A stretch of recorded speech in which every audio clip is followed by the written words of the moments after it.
Hi, we're I the Mighty, and you're listening to Louder. So here again with every single member of I the Mighty. Yes.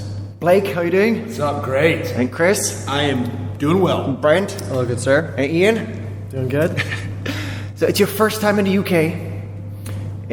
Very excited. Yeah. Oh, yeah. Speechless excited. Getting jet lag, like getting over jet lag. Yeah. So you're okay with it now? It's been over a week, right? I feel like I'm getting over it, and Blake's is starting to set in. Yeah. We're full of excitement, yet our bodies are telling us it's probably a good idea to sleep. Okay. It's the old age. Yeah. We're living it up a little every night after every show because it's like our first time here, so we want to experience everything. So it's going to bed at like 3 a.m. or 4 a.m. and Catching up. yeah, trying to catch up on jet lag with that. Even though you're realizing that bars close here at 11 and the city goes to sleep at just 15 past. Oh yeah. I mean, does it? We've been to plenty of bars that are open way later than they are in the States. Really? Till So far, 3 yeah. a.m. We were out the other night. Okay, impressive. Well, Yeah. Birmingham goes to sleep at about 9:30. Okay, good. We need sleep tonight anyway, so that's fine. Unfortunately, that's when we play, so that may not. But I'm not sure there's going to be an after party, so you can go nap tonight. We're always sleeping tonight. We always have an after party, and Ollie's our tour manager / driver. Ollie he calls his bus or sprinter the Silver Donkey. So we always have a party in the Silver Donkey, which usually consists of sleep or various Or donuts. kebabs. Well, a PJ party and kebabs, that's the plan for tonight? Yeah, Sounds pretty much. great. So, there were rumors a few months ago that the band is breaking up because you won the Powerball lottery? But we got scared. What was that all about? Well, we just had an extra ticket, and we thought it'd be cool if we just so happened to win to share the ticket money with whoever. You know, we was like just share and like or whatever, and we'll share your winnings with you. And then we ended up the ticket ended up winning. It was a $2 ticket, ended up winning $4. So we're like, all right. We looked into the bank. We looked into Wells Fargo. We're like, hey, is it cool to write like some odd 1,000 checks for like fractions of a penny, just for like whatever? And they're like, no, you cannot do that. So we just put up a poll on our Facebook that basically said like, oh, would you like us to give this $4 to a charity, or give this $4 to a homeless person in the streets of San Francisco, or would you like to see Chris try to take down an entire pint of ice cream in, what was it, 30 seconds or a minute? 1 minute, yeah. And that overwhelmingly won. So we made that video, and he did it. Did it by about a second or two. I couldn't feel my teeth for about 4 days. It looked like your brain froze at the end of it. Yeah. Well, I mean, there's not much up there anyways, so it's not much to freeze, I guess. And food is it's a main theme for you guys between the videos. And I've seen you guys battle hands like houses in a battle over pizza. Oh, that's right. Yeah. Is it like an ongoing conflict or a battle with bands just not starving on the road? It's not so much a battle, but just a hobby. Food is I the Mighty's hobby, I would say. Yeah. We like it a lot. Okay. Have you followed, I think it was Memphis by Fire and We Came as Romans, they came up with a loophole that while touring, they get free food from venues all around, and they call it Bands versus Food Tour. Have you not heard about it? I think I have. So they had some sort of a VIP experience for their fans, and they would meet in a specific restaurant, and apparently got free food as well. That's So awesome. It's a great idea. Something to look into. okay, so Yeah. glad I could help. Yeah. I think this year was your second time touring with Coed in Cambria, which especially for you two, Ian and Brent, is a big deal. So did you get used to it already? Is it something else replacing it on your bucket list? Well, Pierce the Veil kind of replaced it on the bucket list, but now we're doing that in like a week. So we're just crossing a bunch of stuff off left and right. Stuff. So what's left there? Oh man, let's see. Well, I know Foo Fighters is top of Chris's list. Yeah. Who was top of your list? The Used? Maybe. Yeah. I get probably the Used. Yeah. Taking Back Sunday's pretty high up Oh, I there was for gonna us. say that. Oh, yeah. Issues. Brand new. I think brand new would be a good one to cross off the list. They don't really tour though. Oh, Thrice. Yeah, Thrice would be a huge one for us. Okay, and anything except for playing with other bands? Oh, I Off mean, the bucket list. Yes. touring the rest of the world. Yeah, definitely. Any, Yeah. South America and Australia, mainland Europe. I get to cross off one of my bucket list items. Actually, in a few days, we're going to be driving from Southampton to Cardiff, and we're going to be going. Our tour manager is going to take us through Stonehenge. Something I've always wanted to see as a little kid. So I think I'm most excited about it, but I think we've all kind of wanted to see it. Yeah, we're all stoked. Yeah. Connector came out last year, just over the summer. Almost a year ago, actually. Like, to the day. What is it? Like a week away. Yeah. And if I'm mistaken, the main theme there, and also the name of the album Connector, is about making connections. And it seems like the world is kind of against it right now. Just building up more barriers, especially our great friend Donnie T. Oh, yeah. Good old Donnie. Any tips in creating connections and not isolating yourself from people around you? I think a lot of it has to do with educating yourself. So much of it is just ignorance and people not knowing any better, you know? So whatever you can do to educate yourself, I think, would do a world of good for everybody. Yeah, I think overall, if you're more educated on a subject, then you'll probably will see it from, say, the left and the right side, rather than just whatever place you're getting your information mainly from. Like if you're getting it from CNN or Fox or any of the mainstream news organizations, you're not really getting both sides of the story for the most part. So how come is it that we're surrounded by technology and information, and yet we're just building more walls? Maybe even a physical one's going to be built soon, close to your home. That's never going to happen.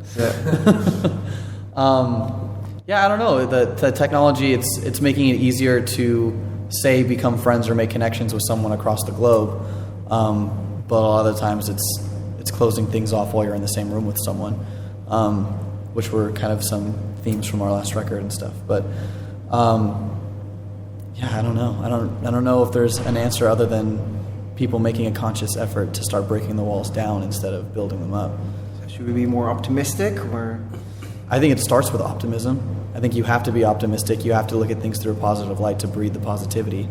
I think negativity always breeds negativity and vice versa. So, still, after following the news all around the world, I think even the UK is thinking about leaving the EU, and what's happening in the US right now. So. Yeah, we were talking with all the bands on this tour actually yesterday about all that. Just kind of getting an education on it. Yeah. But again, it seems like the people that are voting to be taken out of the EU are people that just don't really understand it on a grander level. I feel like it's like the people that are only reading the headlines or the mainstream media's articles on it that want that, and the people that are more educated seem to want to stay in. At least that's what I've gotten out of the last few days. So are you getting more positive vibes from the guys from Australia? Is it better there? Yeah, I mean, I think every nation has their problems. I mean, we sat down and had like what became an extremely depressing conversation yesterday. But doesn't sound like the after party you promised me. Yeah, we were just all talking about the different things going on in our different nations, and every nation's got their stuff they're dealing with. Well, I was born in Israel, so I know a thing or two about it. Yeah. A few months ago, you released a video of you guys covering Under Oath song. So is that a sign for things to come? Is that the theme of the new album? Is it going to be more screamo, more the great defined line? No, I think it was just more of a fun thing for us to do since they were coming back, and we all kind of grew up as Under Oath fans, and we were excited for them to come back and do their reunion tour. So that's kind of the main reason why we put it out. So it's not going to be... It's not necessarily anything alluding to drawing influence more than we already do from Under Oath. Yeah. We had recorded like a living, or I don't remember what it was called, at our friend Sam Puro, who runs Panda Studios in Fremont, California. We had done like a few songs there, just tracked them live from Connector, that we'll put out sometime. But we had some extra time with him. We were like, like Under Oath's coming back, like we're all huge fans of this song. Like, let's see if we could do a rendition of that song and see how it comes out. So that's how we were able to record it there. Okay, and I know that Connector just turned, almost one now. Are you already working on something new?